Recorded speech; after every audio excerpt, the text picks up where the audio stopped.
नमस्कार, स्वागत है आप सभी का। इंडिया न्यूज देख रहे हैं आप। मैं हूं आपके साथ पराग गुप्ता। शामली में बीजेपी प्रदेश अध्यक्ष स्वतंत्र देव सिंह पहुंचे, जहां पर उन्होंने कोरोना वैश्विक महामारी से मरने वाले कार्यकर्ता और जन सामान्य मृतक लोगों के परिवार वालों से बात की। बीजेपी प्रदेश अध्यक्ष स्वतंत्र देव सिंह ने परिवार वालों को सदैव सहयोग का आश्वासन दिया, मृतकों को श्रद्धांजलि अर्पित की।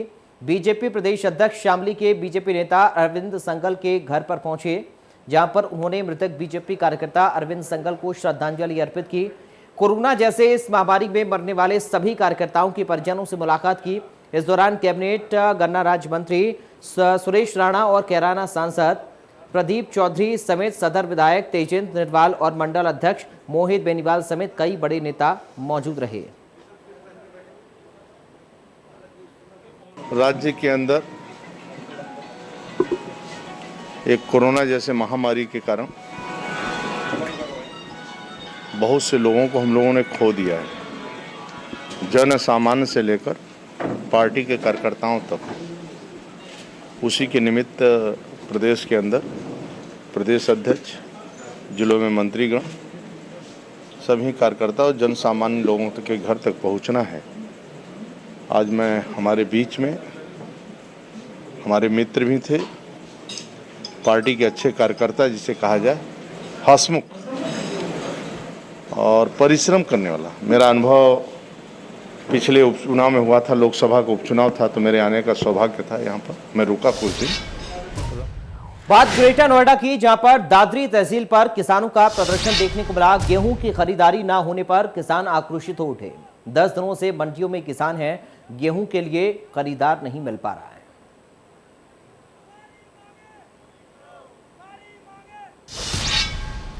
वाराणसी में प्रदेश सरकार की ओर से जांचों के लिए जारी किए गए दामों के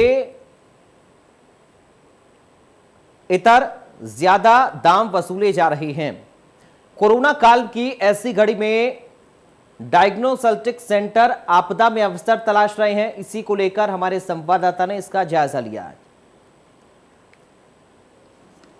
प्रदेश शासन द्वारा कोविड टेस्ट का जो रेट निर्धारित किया गया है उसका रियलिटी चेक करने के लिए मैं बनारस के निजी लैबों में गया। वहां पाया कि जो शासन द्वारा रेट निर्धारित हैं RT-PCR के 900 रुपये होम कलेक्शन के और 700 रुपये सेंटर पे जाके, बनारस के 2 लैब जो डॉक्टर लाल पैथोलॉजी है और पैथ काइंड लैब है, उनके द्वारा बताया गया कि हमारे यहाँ होम कलेक्शन के द्वारा 900 रुपये लिए जाते हैं। हमारे एक्सपर्ट टीम के बंदे जाते हैं और घर से कलेक्शन करते हैं। 700 रुपये वाली बात पे उन्होंने कहा कि हमारे ऐसी कोई व्यवस्था नहीं कि सेंटर पे आके कलेक्शन करवाया जा सके। दूसरी तरफ आपको बताना चाहूँगा कि सिटी स्कैन के संदर्भ में मैंने बनारस के 2 डायग्नोस्टिक सेंटर पे जानने का प्रयास किया। पहला करौली था, वहाँ पे 2000 रुपये रेट बताया गया। दूसरे डायग्नोस्टिक सेंटर अरिहंत में गया, वहाँ पे 2250 बताया गया। हालांकि प्रदेश सरकार द्वारा 2000, 2250 और 2500 रुपये, ये 3 रेट निर्धारित किए गए हैं। इस तरीके से आप समझ सकते हैं बनारस में जो रेट अभी वर्तमान में लिए जा रहे हैं वाजिब लिए जा रहे हैं। कहीं से ऐसी जो स्टिंग में ऐसा कुछ भी अप्रत्याशित देखने को नहीं मिला कि वहाँ कुछ गलत किया जा रहा है। इस संदर्भ में मैंने बनारस के CMO से बात करनी चाहिए। उनको मैंने 2 बार कॉल किया। पहली बार उन्होंने एक लमसम रेट बताया था शासन द्वारा। दूसरी बार मैंने फ़ोन किया तो उन्होंने अनभिज्ञता बताई कि मैं नहीं आ सकता, आप जो नोडल ऑफिसर हमारे हैं कोविड के, वहाँ आप जाइए। कोविड कंट्रोल कमांड सेंटर, यहाँ देखिए मैं खड़ा हूँ, यहाँ पे डॉक्टर, उन्होंने हवाला दिया डॉक्टर SS कनौजिया का कि वो हमारे नोडल ऑफिसर हैं, उनसे आप बात करिए। डिस्ट्रिक्ट सर्विलांस ऑफिसर हैं, वो आपको बाइट देंगे, वो बात करेंगे। रही बात डॉक्टर कनौजिया से बात करने की, तो पहली बार मैंने उन्हें फ़ोन किया तो उन्होंने कहा मैं मीटिंग में हूँ। उसके बाद लगभग 3 घंटे बाद मैंने उनको दोबारा फ़ोन किया तो उन्होंने फ़ोन काट दिया। तो सवाल यहाँ पे ये उठता है कि प्रदेश सरकार द्वारा एक तरफ तो बहुत कार्य किया जा रहा है, पर स्वास्थ्य विभाग के अफसर कुछ भी कहने से बचना चाहते हैं। आखिर क्यों, ये समझ से परे है और एक ये प्रश्न चिन्ह लगाता है। इंडिया न्यूज़ के लिए बनारस से पंकज चतुर्वेदी। बात मुजफ्फरनगर की, जहां पर पुलिस बदमाशों के बीच मुठभेड़ हो गई। गोली लगने से एक बदमाश और सिपाही घायल हो गए। घायल बदमाश पुलिस के हत्थे चढ़ गया। बदमाश पर 1 दर्जन से ज्यादा मामले दर्ज हैं। थाना बुढ़ाना कोतवाली क्षेत्र का ये पूरा मामला है।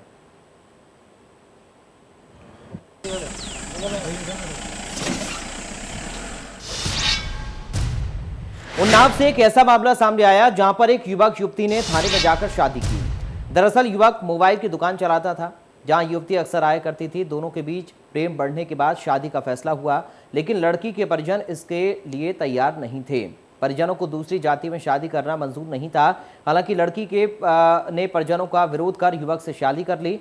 दरअसल विरोध होने पर मामले को संज्ञान में लेते हुए बुरवा पुलिस ने दोनों परिवारों को कोतवाली में बुलाकर काउंसलिंग की, जिस पर दोनों परिवार शादी को राजी हो गए। पुलिस ने थाने में ही दोनों की शादी करवा दी। पुलिस के प्रयास की हर तरफ सराहना हो रही है। वहीं एक चर्चा ये भी है कि युवती के गर्भवती होने पर प्रेमी के परिजनों को थाने पर बुलाया गया, जहां दोनों परिवारों की रजामंदी पर पुलिस ने शादी करवा दी।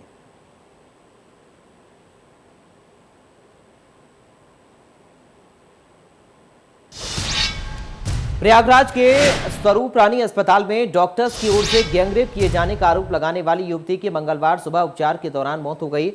इस खबर के सामने आने के बाद सोशल मीडिया पर लोगों का गुस्सा भड़क उठा। ऐसे में एहतियातन अस्पताल परिसर की सुरक्षा बढ़ा दी गई। रिपोर्ट्स के मुताबिक मिर्जापुर निवासी युवती को आंत में समस्या के चलते 29 मई को स्वरूप रानी अस्पताल में भर्ती करवाया गया था। 2 दिन बाद डॉक्टर्स ने उसका मेजर ऑपरेशन किया था। इसके बाद जब युवती को होश आया तो उसने अपने भाई को पर्ची पर लिखकर बताया था कि उसके साथ गलत काम हुआ है। युवती ने पर्ची पर लिखा था कि डॉक्टर अच्छे नहीं हैं, मेरे साथ गंदा काम किया।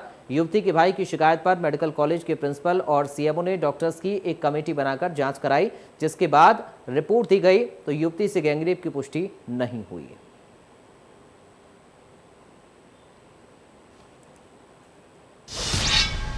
कन्नौज में एक दिन पहले पति की हत्या करने वाली पत्नी को पुलिस ने गिरफ्तार किया है।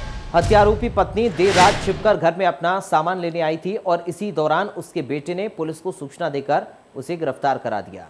कन्नौज के सदर कोतवाली क्षेत्र के रुदौली गांव के रहने वाले बेचेलाल की हत्या उसकी पत्नी द्रौपदी ने कर दी थी। हत्या के बाद वो घर छोड़कर फरार हो गई थी। देर रात वो छिपकर घर में घुसी और भागने के लिए जरूरी सामान निकालने लगी। इसी बीच उसके बेटे ने पुलिस को मां के होने की सूचना दे दी। सूचना मिलते ही पुलिस ने बेचेलाल के घर में छापा मारकर द्रौपदी को गिरफ्तार कर लिया। पति की हत्या करने वाली द्रौपदी का ये कहना है कि पति रोजाना लांछन लगाकर पीटता था। हत्या वाली रात भी वो लगातार झगड़ा कर रहा था। बचाव में जब फावड़ा उठाकर मारा तो उसकी मौत हो गई। पुलिस ने हत्या में इस्तेमाल हुआ फावड़ा भी बरामद किया है। एसपी प्रशांत कुमार का ये कहना है कि हत्या के इस मामले की जांच की जा रही है। जल्दी पूरी सच्चाई सबके सामने होगी। कन्नौज के थाना कोतवाली के रुदौली गांव में 7/8 की रात में एक महिला ने अपने पति की हत्या कर दी थी। जब इसमें महिला को गिरफ्तार कर लिया गया है और उससे जब पूछताछ की गई तो महिला ने बताया कि जो उसका पति था वो उसके चरित्र पर शक करता था और जिस वजह से इनके बीच में काफ़ी ज़्यादा विवाद होता था। कन्नौज के थाना कोतवाली के रुदौली गांव गाजीपुर की सदर कोतवाली पुलिस ने नकाबपोश गैंग के 4 सदस्यों को गिरफ्तार किया है। पकड़े गए गैंग के पास से चोरी का सामान भी बरामद हुआ है। मामले का खुलासा एसपी के निर्देश पर कोतवाल विमल मिश्रा ने मीडिया के सामने कर दिया।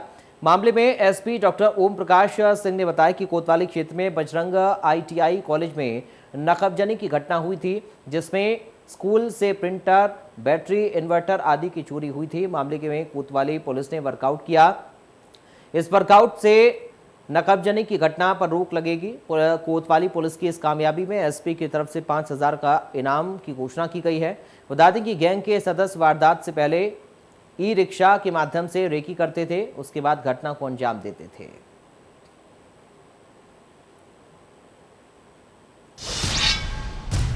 कानपुर में एक बर्थडे पार्टी में आए स्ट्रीट शीटर को पकड़ने गई पुलिस से धक्का मुक्की होने और अपराधी को छुड़ाने के मामले में गिरफ्तार किए गए बीजेपी नेता रहे नारायण सिंह भदौरिया और गोपाल शरण को आखिर 3 दिन बाद जमानत मिल गई।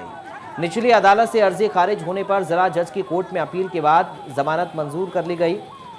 पुलिस ने शनिवार को दोनों आरोपियों को गिरफ्तार करके जेल भेजा था। दरअसल बीजेपी नेता और जिला मंत्री रहे नारायण सिंह की बर्थडे पार्टी में शामिल होने के लिए स्ट्रीट शीटर मनोज सिंह पहुंचा था। इस दौरान सूचना पर गिरफ्तार करने आई पुलिस से नारायण सिंह और समर्थकों ने विरोध जताया था। धक्का मुक्की करते हुए पुलिस से छुड़वाकर मनोज सिंह को फरार करवा दिया था। मामले के तूल पकड़ने और मीडिया में सुर्खियां बनने के बाद स्थानीय संगठन ने नारायण सिंह को जिला मंत्री पद से हटा दिया था, तो दूसरे दिन ही बीजेपी ने उसे पार्टी से भी निष्कासित कर दिया था।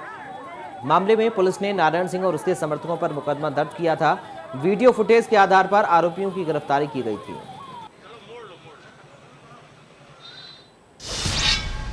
गाजियाबाद में 5 बीघा जमीन के लिए बुजुर्ग की पीट कर हत्या कर दी गई। मामला लोनी इलाके से सामने आया। बीती 5 तारीख को हरिया नाम के बुजुर्ग की लोनी के सिरोली गांव के खेत में लाश मिली थी। लाश को यहां गड्ढा खोदकर दफनाया गया था। मामले में पुलिस जांच कर रही थी तो पता चला कि हरिया अपनी बेटी के घर आया हुआ था, इसी दौरान लापता हो गया। 5 तारीख को जब गड्ढे में से लाश का एक हिस्सा बाहर देखा गया तो लोगों ने पुलिस को जानकारी दी। पुलिस ने तफ्तीश में पता लगाया कि हत्या की साजिश रचने वाला हरिया का नाती दीपक था, जो फिलहाल फरार है। हालांकि दीपक के 3 साथियों को पुलिस ने गिरफ्तार किया है। बात वाराणसी की, जहां पर पुलिस के हत्थे बाइक चोर चढ़ गए। बीएचयू अस्पताल के आसपास ये चोरी करते थे। गैंग के 7 लोग गिरफ्तार हुए हैं। चोरी की 10 बाइकें भी बरामद हुई हैं। बिहार में चोरी की बाइकें बेचा करते थे। तो फिलहाल मेरा गांव मेरी खबर में बस इतना ही। बाकी खबरों के लिए आप देखते रहिए इंडिया न्यूज।